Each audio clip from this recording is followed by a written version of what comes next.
Opa! Estamos iniciando o programa Momento de Oração, Fé e Espiritualidade. Na apresentação desse vosso irmão e amigo, Padre Everaldo, passionista. Hoje vamos meditar o Evangelho das Bem-aventuranças. Bem-aventurados os pobres em espírito, porque deles é o reino dos céus. Vamos tomar nossa água abençoada, para que possamos purificar nossa mente, os lábios e o coração. E fazemos a nossa reflexão homilética.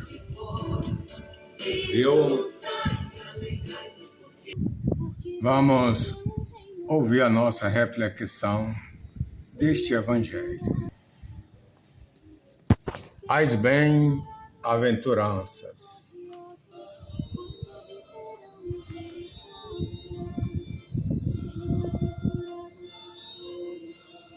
Aleluia, aleluia.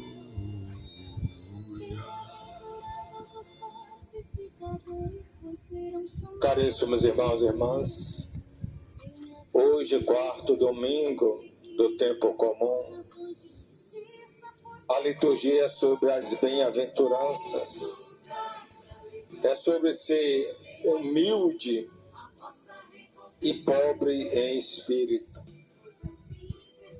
Ser pobre em espírito quer dizer estar rico da presença do Espírito de Deus na tua vida, espírito de paz, espírito de paciência, espírito de concórdia, espírito de justiça.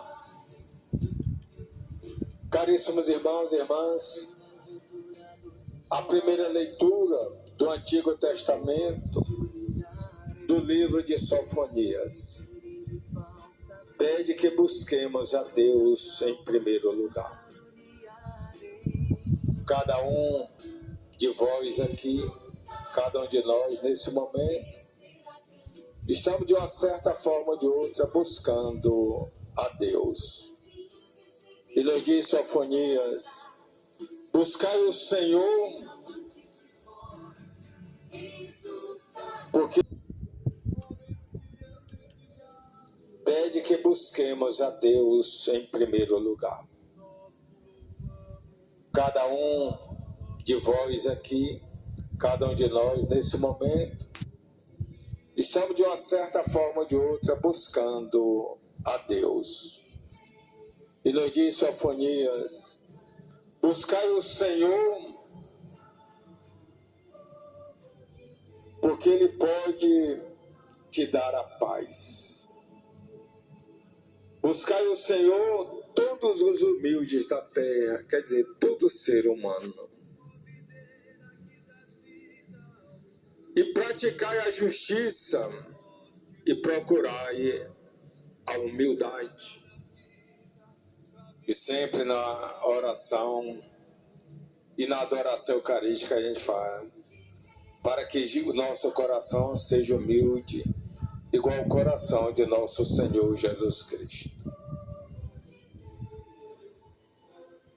Depois ele nos diz que um punhado de homens humildes e pobres, e no nome do Senhor porá a sua esperança. Devemos ter esperança, confiança, certeza nesse nome de Deus, nome poderoso. E no Evangelho Jesus nos traz as bem-aventuranças. Bem-aventurados puros de coração, bem-aventurados misericordiosos, bem-aventurados mansos e bem-aventurados aflitos. Por que na aflição ser bem-aventurado? Porque Deus é a misericórdia, a compaixão, e nos dará o seu consolo diante de todas as nossas dores, de todas as nossas dificuldades. Bem-aventurados que promovem a paz. E como este mundo está precisando de paz. E hoje vemos uma paz que as pessoas querem fazer através da guerra. Olha que mundo hoje, daqueles que são responsáveis para que o mundo viva em paz. Mas é só bombardeio, bombardeio. Mísseis. Hoje, o tal dos drones, né? Você é promovedor da vai paz. Como instrumento de Procure guerra. a paz. Rússia e Ucrânia já há 4 anos naquele conflito. Faixa de Gaza nem se fala. Guerra o tempo todo. Bombardeio. Então, bem-aventurados que promovem a paz. E quem está realmente promovendo a paz nesse mundo? Podemos pedir a paz através das nossas orações, mas podemos vivenciar a paz, primeiramente, irmão, a paz dentro de você. A paz no seu interior, a paz no seu coração, a paz no seu modo de olhar, de pensar, a paz no seu modo de falar. Bem-aventurados que promovem a paz. Promova a paz na sua família. Promova a paz no ambiente que você vive, que você trabalha, no seu ambiente de lazer. Bem-aventurado os que promovem a paz, porque serão chamados filhos de Deus. Se você é um filho de Deus, você tem essa missão de promover a paz. Bem-aventurados os misericordiosos, porque alcançarão a misericórdia de Deus. O que é ser misericordioso? É ser compassivo, é saber perdoar aqueles que te ofenderam, é ser manso e puro de coração, porque também alcançarão a misericórdia de Deus. É como São Francisco depois nos diz de outra forma: é perdoando que se é perdoado, é amando que se é amado, e é dando que se recebe. É dando amor que recebe amor, é dando atenção que recebe atenção, é dando respeito que recebe o respeito. Aquilo que a gente dá ao outro também a gente recebe, é um efeito bumerangue. Então, para que sejamos bem-aventurados, devemos também promover a justiça, a honestidade, o respeito e a dignidade. Mas ele também diz: bem-aventurado aqueles que são perseguidos por causa dele, por causa de Cristo. E quantas pessoas nesse mundo é perseguido por causa de Cristo? Às vezes até uma coisa simples, a pessoa que procura a estar na igreja, às vezes há discórdia entre casais. Pega uma cama, vai morar na igreja, dá mais atenção à igreja do que à família. Mas isso aí tem que ter um equilíbrio, nem tanto, nem tão pouco. Porque muitas vezes a pessoa também pode deixar atenção aos filhos, netos e ficar só na igreja. Então tem que ter um equilíbrio, atenção. Uma vez, conversando com um monge beneditino, aí na conversa ele diz: quem deixa Deus por Deus está com o mesmo Deus. Então muitas vezes você não veio à igreja naquele domingo, mas foi visitar um filho. Então você não veio o Deus aqui, mas foi o Deus na família. Então, muitas vezes você não vai considerar que é um pecado porque faltou a missa naquele dia.